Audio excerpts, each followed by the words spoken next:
Water in the wind that could be a problem for you tomorrow. Yeah, overnight tonight, the video out of Missouri there just reinforces why we emphasize all the time, especially at night. Turn around, don't drown. You just don't know how deep or how swift that water is moving. And it's cold, you get stuck in it, hypothermia. I mean, it's all types of situations. You don't know what's floating in the water. And I bring that up because there is a concern for localized flooding in southeast Indiana, I believe, tonight, because that's where the heaviest rain fell last night. And that's where there is going to be at least probably a little over an inch of rainfall. So the ground across parts of southeast Indiana, especially as you get north and west of Interstate 71, the farther north and west you go of I-71, the ground is a lot less receptive to additional rainfall.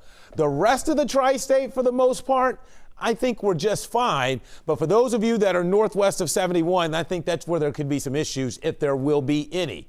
Good news is that the heavier rains won't last long. There's no thunder or lightning in here, so that's good news, right? So that means it's more of a steady, moderate rain versus pounding heavy rainfall rates in which we could end up with flooding. So you want a more steady rain, uniform rain across the area than those heavy big bursts. So it's wet, though. Again, from Connorsville to Brookville, Osgood, Versailles, up through parts of Dearborn County. Watch those rural and secondary roads. Again, now that it's especially dark out there, it's a little bit harder to judge if a road is covered by water.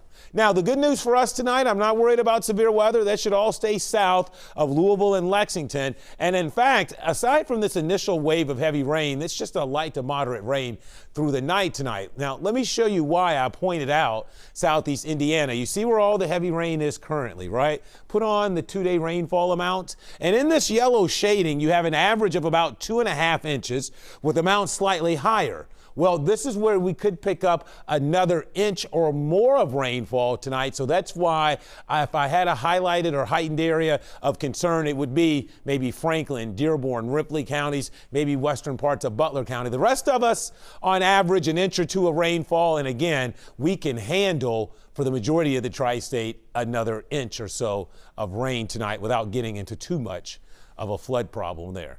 But poor drainage, low-lying areas, water's still going to collect, and that's area-wide. And again, maybe a rumble of thunder or two. Let me show you Futurecast. Here comes the moderate rain while we sleep tonight. It should be out of here by about 4 or 5 a.m.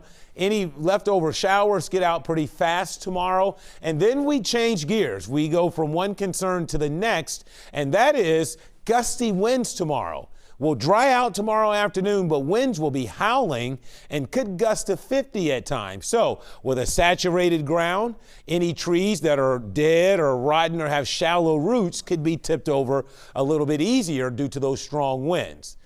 Fortunately, they don't have leaves. We don't have a lot of foliage on the trees yet, so I think we'll be okay, but there could be some spotty power issues. Now, how much rain we expect to fall. For most of us, around an inch or less, but this is why I highlighted that area in southeast Indiana, areas near the state line, for the potential of those flood concerns. And again, look at these wind gusts tomorrow. Could top 50 around the area, so that will be the other big story. Otherwise, at least it's quiet the rest of the weekend. 44 tonight. Temperatures are about to start rising here over the next several hours as some mild air tries to work its way in here. In fact, temperatures will climb towards 60 by the time the sun comes up in the morning. So your forecast for tonight, more rain, not severe, not even a lot of thunder and lightning with this. It turns breezy too. Temperatures will climb towards 60 by morning. Drying fast early tomorrow, but windy, 63 for an early high.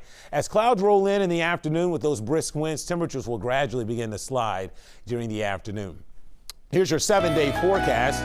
It turns chilly tomorrow night. We're back close to freezing for a low. And then this is exactly what we need, Mike and Cherie. Several days to dry out. There's a small rain chance on Monday, but as of right now, that does not look to be a big deal. So a couple of days of dry weather is what we need. We certainly do, Kevin. Thanks so much. Well, another week, another match day for FC Cincinnati. This time